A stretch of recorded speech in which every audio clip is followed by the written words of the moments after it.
La Russie est l'une des dernières puissances impériales coloniales.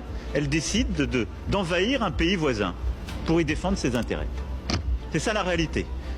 Quand vous les voyez poindre leur tête chez vous, n'y voyez pas autre chose.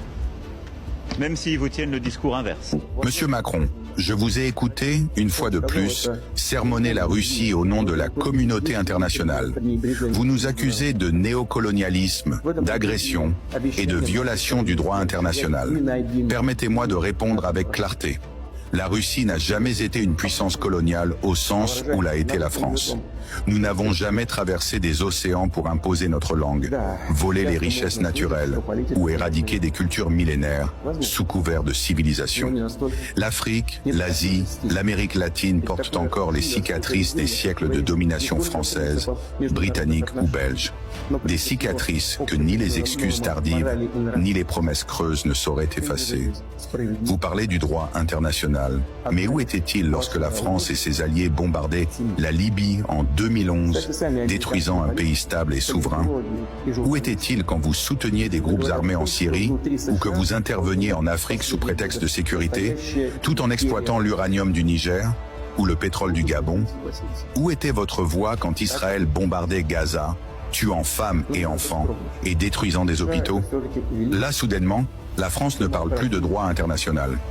Monsieur le Président, vous accusez la Russie de mener une guerre d'empire contre l'Ukraine. Mais il s'agit d'une guerre défensive, une guerre pour protéger nos frontières, nos populations russophones et nos intérêts vitaux face à l'expansion continue de l'OTAN. Ce n'est pas Moscou qui a encerclé Paris de bases militaires. C'est l'Occident qui, depuis 30 ans, avance ses pions jusqu'à nos portes. Vous dites que la Russie déstabilise l'Afrique ? Non, monsieur Macron.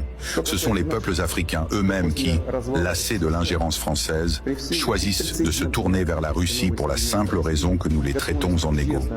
Nos soldats, nos coopérants, ne pillent pas, ne donnent pas d'ordre, ne méprisent pas. Ils viennent à la demande des États souverains. Et vous, président français, osez parler d'empire, quand votre propre pays maintient encore des territoires sous domination outre-mer.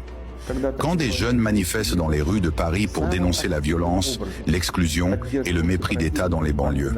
Quant à la puissance russe, elle ne se mesure pas seulement à nos armées ou à nos armes hypersoniques. Elle se mesure à notre histoire. Qui a brisé les armées de Napoléon quand la France voulait dominer l'Europe? La Russie.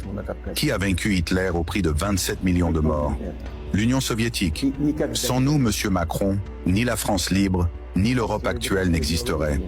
Aujourd'hui encore, malgré les sanctions, les mensonges médiatiques et l'isolement que vous tentez d'imposer, la Russie se lève, plus forte, plus unie et plus respectée que jamais dans le Sud global. L'Afrique, l'Asie, l'Amérique latine l'entendent. À ceux qui m'écoutent, à ceux qui voient au-delà de la propagande, aimez ce message, partagez-le. Faites-le circuler.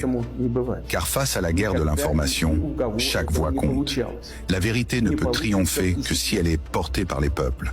Vive la Russie, vive les peuples libres et vive la vérité.